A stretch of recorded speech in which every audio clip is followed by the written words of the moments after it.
Cuman sekarang enaknya di pos Tandike itu ada untuk bagi yang para pendaki lah, untuk tempat istirahatnya disediakan sekarang bang. Wes, mantap. Beda kayak dulu kan belum ada. Kalau saya dulu belum ada coy. Sekarang udah ada. Keren ya, keren. Karena tahu, wah, sobat-sobat, Gunung Tandike ini terkenal hanya orang-orang pilihan yang pengen daki ke sana. Karena dia dua beradik sama di Gunung Singgalang. Jarang bonusnya. Ya.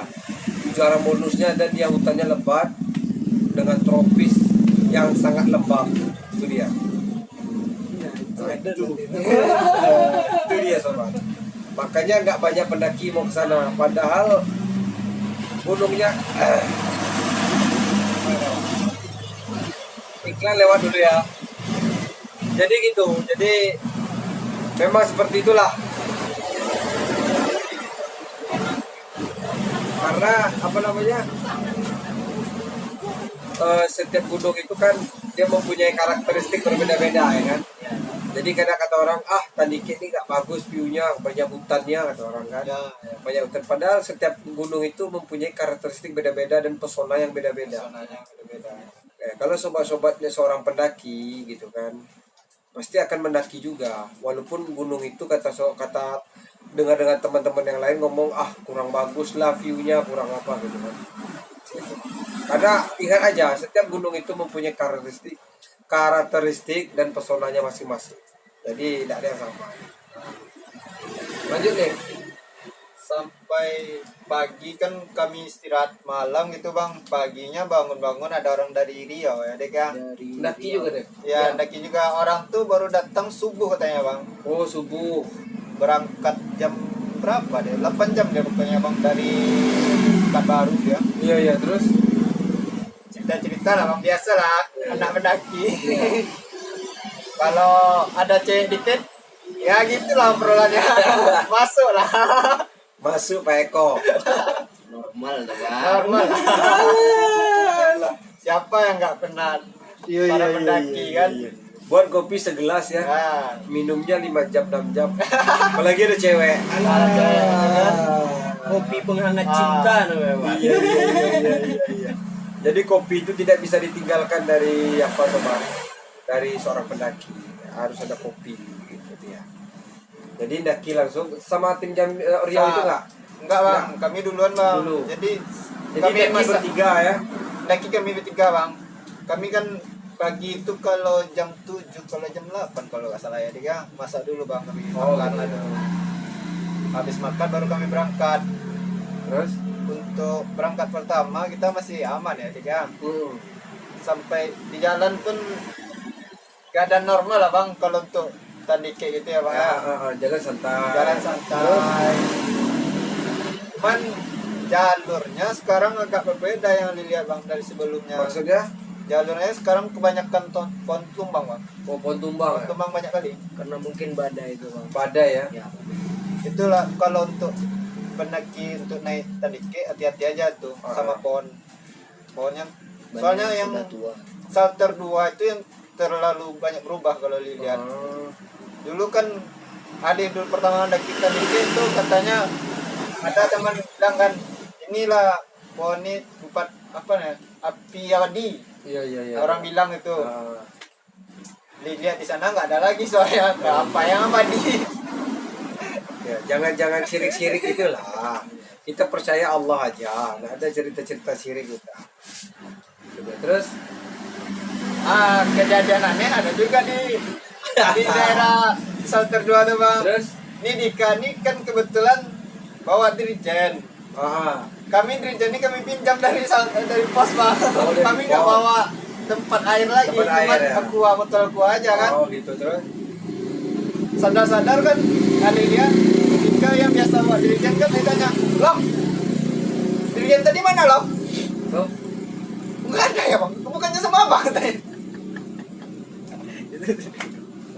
Waduh ketinggalan bang, tunggu bentar sini ya bang, saya jemput dulu bang. Itu tuh gini tuh bang.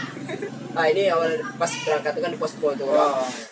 Jadi mungkin kalau misalkan untuk orang Medan, kalau untuk orang Sumatera Utara gitu bang, nyampe di gunung mungkin kalau untuk yang pendakian di Tandike itu luar biasa mungkin sama orang itu bang. Karena Iya. pertama tuh dari sambutan bang. Iya iya. Sambutan penjaga pos. Ya. Nah, itu penjaga pos tuh ramah sekali bang. Ah.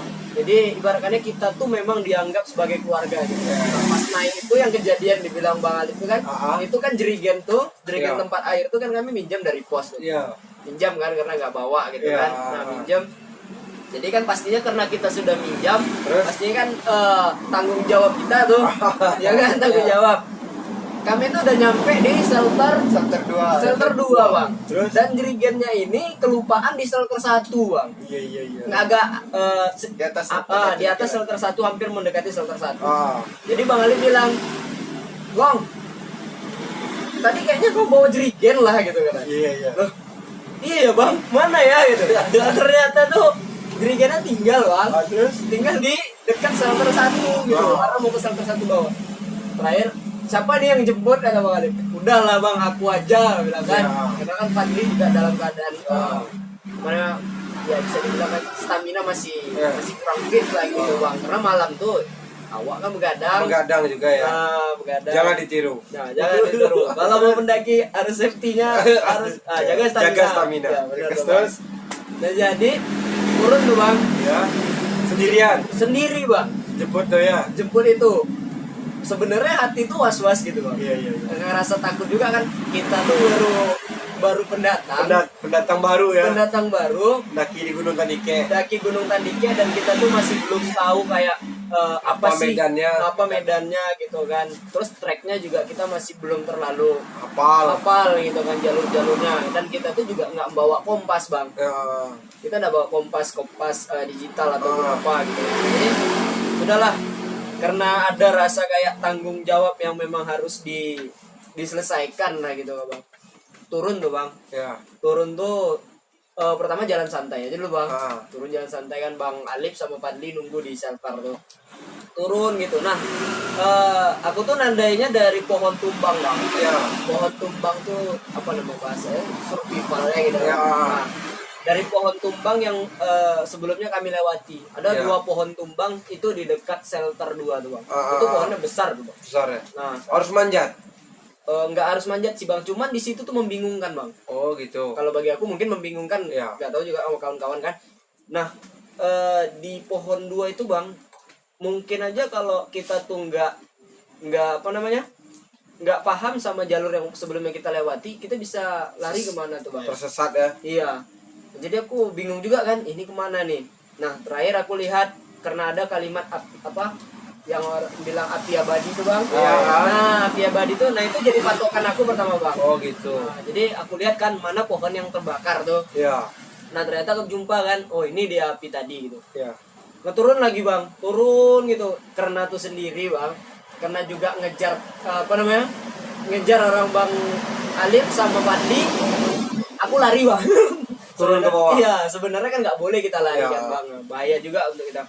Tapi karena ngejar itu, nah ternyata tuh jerigen tuh ada di atas pohon. Oh Di atas gitu. pohonnya. Nah itulah aku ambil naik lagi. Ternyata Bang Alif nyusul aku bang. Oh gitu. Nah nyusul aku, ada long katanya. Ada aman, nah tapi napas udah. Udah mungkin karena kecapean dan keletihan makanya pas istirahat sebentar, stay sebentar, naruh jerigen lupa bawanya kan. Tapi adalah sedikit lega karena tanggung jawab kita. Tanggung jawab ya, alhamdulillah. Luar biasa itu sifat pendaki bro. Terus. Kalau yang di shelter 2 ya sembari Dika mencari itu bang, saya buat air bang. Kebetulan emang disengaja untuk istirahat dulu sana kan, buat kopi, teh, istirahat. Habis istirahat sampai Dika, air sudah siap, istirahat makan, kami lanjut lagi bang. Yang anehnya itu juga bang, di shelter 2 pohon udah banyak tumbang soalnya kan bang. Dipindahin tuh bang shelternya bang. Jadi bukan di sana lagi bang, di atas lagi sedikit bang. Shelter 2 Shelter 2 ya bang. Apa tuh?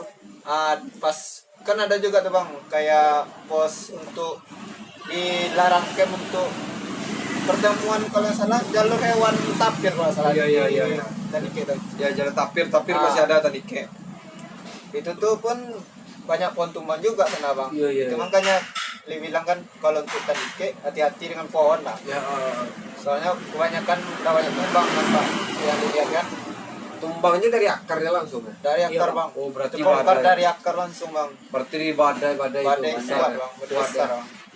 Terus Setelah sampai melewati pos tapir tuh dapat hujan lah kami Bang. iya. Sini ada kan kebetulan flashlight ditaruh paling atas tuh Bang. Ya, Biasalah kalau untuk orang pendaki kan tahu dia tuh bagian mana yang mesti diambil iya, untuk yang diperlukan cepat gitu Iya. kan. Keluarin lah, kembangin flashlight, dirilah sana teduh. Iya. Yang Dika nih karena bawa celana satu, baju satu kan. Aku nggak mau hujan-hujan Bang. Pakaian tuh nggak ada lagi Bang. Keluar mantel, Dika lihat mantel celana. ya. Kesal sana Dika tuh. Jadi pas hujan tuh kan Bang Alif Iya. pakai mantel tuh Bang. Iya. Dan aku tuh nggak tahu kalau mantel baju Bang Alif itu ada mantel celana juga Bang. Iya. Sementara Bang cuma bawa celana satu tuh, Bang. Jadi posisinya bokong ini udah basah Bang. Nah, jadi karena nengok mantel tuh Bang Lip, abang ini bawa mantel celana, bawa. Kenapa nggak dibilang dari tadi? Sementara bokong udah basah Bang. Tapi di situ ngambil kesempatan juga nggak Bang? Iya. Pas hujan tuh kan kita mikir kalau dari informasi dari Bang Alif kan bahwasanya kalau udah di atas tuh lumayan susah untuk cari air gitu Ya. kan, kalau air bersih tuh. Nah, jadi dikarenakan hujan itu flashlight kami bentang kayak Oh. talang gitu Bang, Buat air. cekungan. Buat cekungan gitu. Nah itulah kami ambil air Bang, Iya. kami isilah jerigen itu. Iya.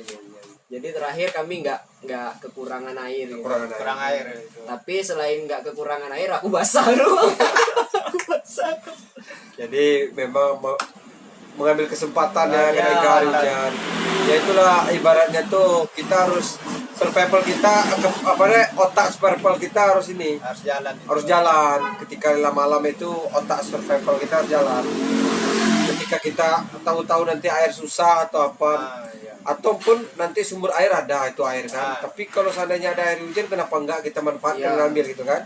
Mana tahu walaupun sumber airnya ada, nyampe kita di sana rupanya airnya seret nanti kan habis kan? Nah, nggak tahu Atau kita gimana? ada ranjau Bang. Iya itu makanya. Tapi tandike nggak ada guys. Nggak ada. Kalau tandike aman Bang. Bersih insyaallah. Nggak ada ranjau-ranjau seperti gunung iya. yang kayak ngeri tuh. Ngeri lah, jangan dibahas lah gunungnya yang satu lagi Nggak itu boleh, ya. nggak boleh. Nggak boleh sebut merek kita Bang. Saya merek. Bahaya. Jadi terus lanjut ketiga. Pas sembari hujan tuh Bang, itu kan Dika kan kondisi kayak gitu juga, Padli juga kondisinya parah juga gitu Bang kan. Ya. Enggak terlalu juga. Ada dicek lah ke atas dulu Bang kan. Sendiri. Ya sendiri sebentar. Kalau nggak salah nih jalan 300 meter lah dari Center 2 tuh. posisi yang klasik itu Bang. Oh, Dari klasik itu. tempat hujan tuh Bang. Oh jadi 300 meter ke atas ya. Nah, Ngecek situasi ya. cek apakah kan setelah pos tapir itu kan ada juga pos bayangan Bang. Kita di KO. Ngecek lah nggak kelihatan kan. Ya terus Ali rasa nih dekat lagi kan. Kebetulan hari itu udah jam 5 Sore. lah Bang. 5:30 dah. sore. Sore itu Bang. Terus Ali takut nih kan kalau jalan malam nanti apa juga kan bahaya juga. Soalnya Ali jalan malam tuh agak kurang soalnya Bang. iya. Memang hindarin jalan malam lah gitu Bang. Iya. Nggak ketemu juga satu terbayangan itu kan. Jadi ini turun lagi. Bilang lah sama orang nih, kebetulan hujan tuh nggak terlalu lebat kali sekarang sudah tuh Bang. Jadi packing lah lagi. Naiklah kami lagi kan. Iya. Yang Bali ini yang jalan yang ngos-ngos kan ini kan. Iya. Tapi Padli itu kalau di aku ya Bang luar biasa. Nah mungkin itu bisa jadi motivasi kawan-kawan yang lain juga Bang. Iya. Dia itu badannya bisa dibilang kalau orang mandangnya itu dia nggak bakal mampu ndaki Bang. Besar badannya. Badannya besar besar Bang. Gendut. Gendut Bang. Apa bongsora gitu. Ngejar Nggak yakin. 11-12 sama Sekoji lah Bang. Iya. Wow. Nah, seperti kayak gitu Tapi lah Bang. kalau perawak kita nggak bisa naki lah ya. Nah, kalau pandangan orang bilang nggak bisa nih ndaki. Nggak yakin dia bisa ndaki. Dia ngomong kalau dia tuh pendaki juga orang nggak bakal percaya gitu. Oh, Tapi Bang, dia benar-benar buktikan. Iya. Tekad dia kuat. Nah, jadi kalau pendaki itu mungkin Bang tekad tuh sebenarnya. Iya. Tekad dia tekad kuat. Ya itu poinnya juga tuh. Ngeri. Luar biasa. Jadi sampai shelter 3 jam berapa? Kami udah jam 6 tuh bang. Jam 6. Hampir salat maghrib itu lagi tuh. Iya.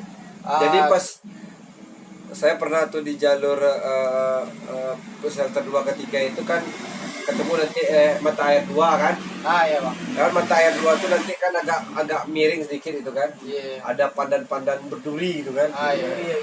Setelah lewat pandan duri terus nanti kan ada shelter bayangan itu tuh. Yang kelihatan view bagus itu kan. Oh itu di apa tuh bang? Di dekat Batu Surya ya. Oh iya, Itu udah shelter 3 tuh bang. Oh, udah shelter 3 Batu Shelter Surya 3 ya. Bukan bayangan di bawah tuh ya. Bayangan di dekat di atas pos tapir tuh bang. Oh iya.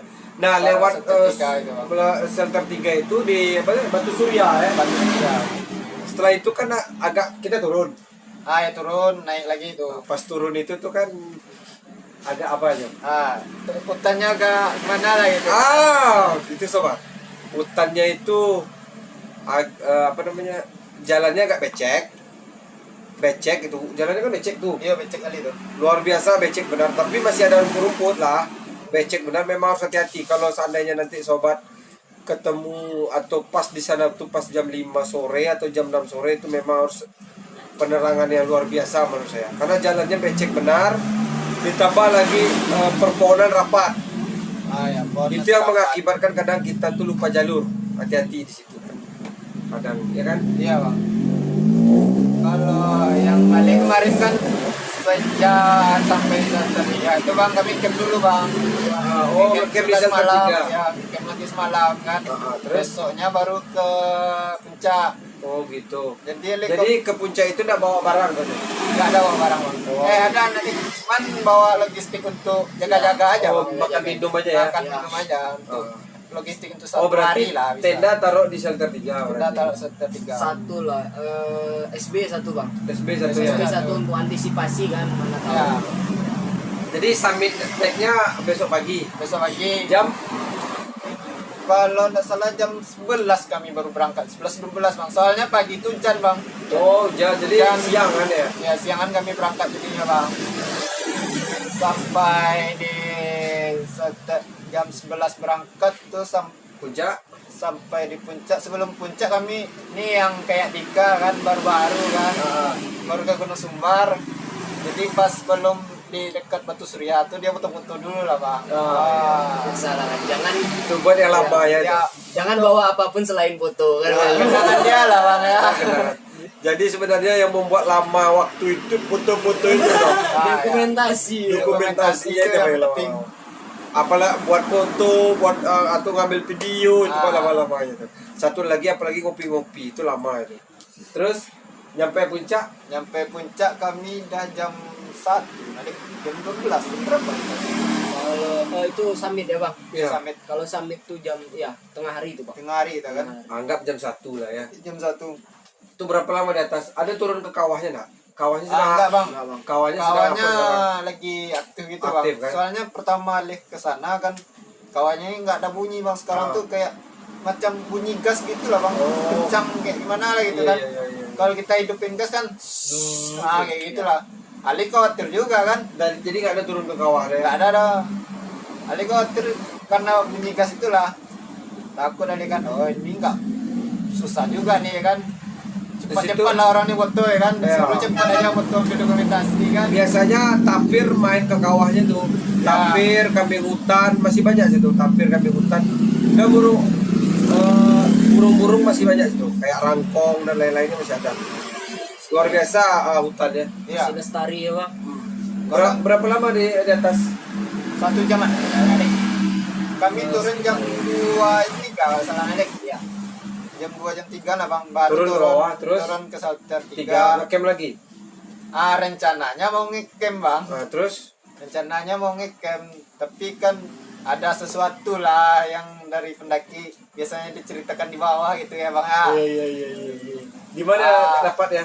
Di mata air 1 bang. Di dekat shelter 3 kali bang. Iya. Di sana dapat kayak gitulah kan. Jadi Ali duluan di sal ketiga, yang Dika ini kan agak terlambat di belakang. Ali memang sengaja duluan kan. Duluan. Jadi Dika sama si Fadli. Dika sama Pandi. Kita sweeper bang di belakang. Jadi apa namanya? Jadi berapa jaraknya? Lumayan lah bang, setengah jaman kita. Tadi jarak kita cuman jauh juga lah bang. Nah, itu satu poin lagi sobat. Kalau menagih tim jangan terpisah. Ah, Jangan terpisah, minimal jarak itu 2 meter. Itu minimal. Jangan sampai apalagi jarak itu sampai setengah jam, itu terlalu jauh. terlalu jauh. Terlalu jauh. Jangan seperti itu. Kalau kita mendaki tim jangan seperti itu. Kenapa sobat? Ketika kita nanti turun sendirian, misalnya yang leader tadi turun sendirian, anggota kita sakit kita nggak tahu, si leader, atau leader jatuh nanti anggota nggak tahu, Kita nggak tahu. gitu kan?